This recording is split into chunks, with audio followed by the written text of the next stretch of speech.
এই কি রান্না করতেছ? আজকে রান্না বান্না সিম্পল একদম। রান্না করতেছি ঝাল করে আলু ভর্তা। এই যে দেখো, একবারে ঝাল ঝাল করে আলু ভর্তা। এত মরিচ দিয়া? তো জাল না লাগলে ভালো লাগে না। আর এদিকে হইছে চেপা শুটকি বুনা। এটা সবারই খুব পছন্দ, আমার হাতে চেপা শুটকি বুনা। আজকে একবারে নর্মাল সিম্পল খাবার দাবার। এদিকে চেপা শুটকি বুনা, আর এদিকে রান্না করেছি হইলো সাজনা দিয়ে ডাল। এই দাও, একবারে সাজনা দিয়ে ডাল রান্না করেছি। চাপা শুটকি বুনাটা কিন্তু আমার বেশি পছন্দ। এই জন্য চাপা শুটকি বুনা, ডাল আর আলু ভর্তা। আজকে এই রান্না বান্না, প্রতিদিন রান্না বান্না বেশি হয়।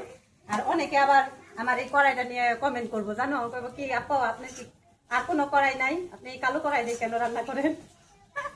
আসলে এই কড়াইটার মধ্যে আমি রান্না করি, এই কড়াইটা কালো হইলো, এই কড়াইটার মধ্যে কোনো ভাজাভাজি করলে আটকে যায় না।